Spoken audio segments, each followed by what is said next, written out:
Tomb Raider, the 2013 video game or the reboot, it's the reboot of the whole Tomb Raider series, acting as the first installment of the Survivor trilogy that reconstructs the origin of Lara Croft. And here, the gameplay here focuses on survival with exploration when traversing the island and visiting various optional tombs. It is the first game in the main series to have multiplayer and the first game in the series to be published by Square Enix after the latter's acquisition of Eidos Interactive in 2009. So, Crystal Dynamics began development of Tomb Raider soon after the release of Tomb Raider Underworld back in 2008. Rather than a sequel, the team decided to reboot the whole series, reestablishing the origins of Lara Croft for the second time, as they did with Tomb Raider Legend. And here we have, Tomb Raider is set on Yamatai, an island from which Laura, who is untested and not yet the battle-hardened explorer she is in other titles in the series, must save her friends and escape while being hunted down, by a malevolent cult. Camilla Ludington was hired to voice and perform as Lara Croft, replacing Keely Hawes, who previously voiced Lara Croft.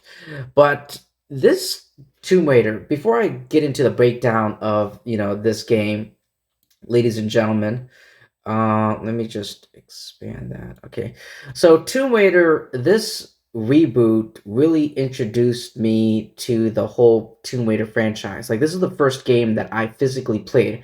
I played this game on both stream and on my PlayStation 4.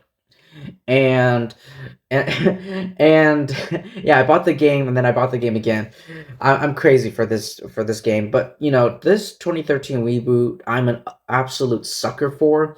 I really love it. I think a lot of people are gonna hate me for saying this, but I actually prefer, and well, I actually think this 2013, reboot is better than the OG Tomb Raider video game that started this whole franchise. I mean, that's just my opinion. I just love everything like about this movie. Excuse me, not movie. I was about to say movie. I do know there's a movie adaptation of this video game with Alicia Van Kander. I don't know. I never knew how to pronounce her last name, which I had mixed feelings about. But anyway, there is that. But I actually prefer this one over the OG. But yeah, this video game was highly successful. Was successful that it this reboot really revitalized the franchise, receiving widespread critical acclaim for its modern take on Lara Croft's origin, and currently holds a generally favorable score on Metacritic and an overwhelmingly positive rating on Stream. Oh, stream. I keep calling it stream.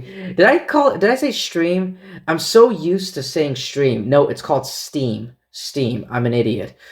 Um I'm like like at the beginning of this video, you guys are like, what is this guy talking about? No, no, no. Steam. I meant to say Steam. But it has an overwhelmingly positive rating on Steam. And there are a lot of highlights in this game that we have to talk about. Lara's character arc.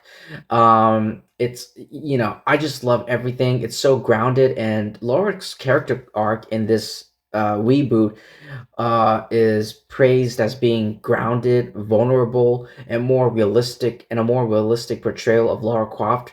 Her evolution from a frightened archaeology graduate to a hardened survivor was cited as a major strength. The combat and gameplay The gameplay shifted towards a cinematic action adventure style similar to the Uncharted series. The bow in particular was highlighted as a satisfying and versatile tool for both stealth and open combat. And there's also the visuals and atmosphere. The island of Yamatai was widely praised for its stunning graphics and atmospheric environmental design, which balanced dark, claustrophobic caves and sweeping vistas.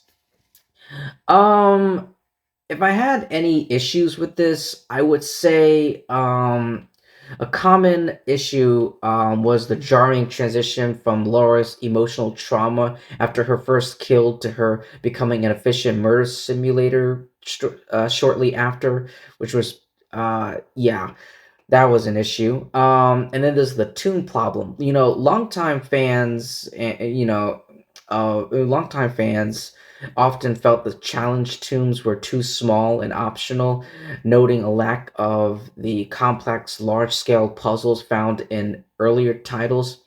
And also the addition of the online multiplayer mode was it's just unnecessary.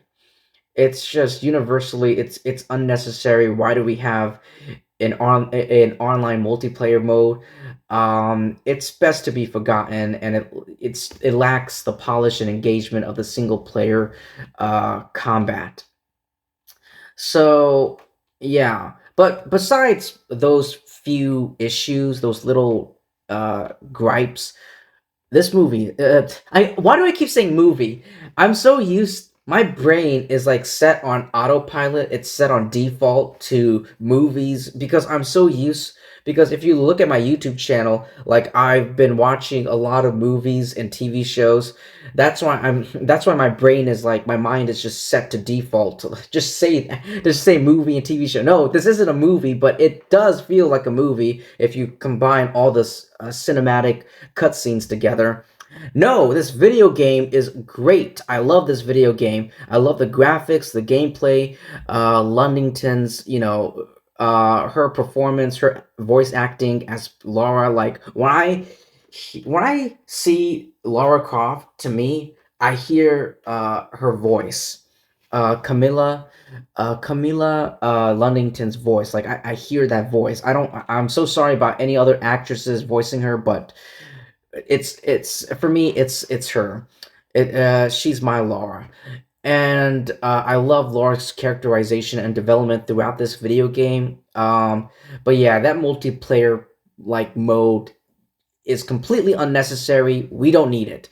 But yeah, like I do know there is a remastered version, Tomb Raider, the definitive edition, featuring improved graphics and new control features, and downloadable content was also released. But yeah, shortly after. But yeah, that's pretty much it, ladies and gentlemen. That's all I have to say for the Tomb Raider, the 2013 rebooted video game. It's incredible.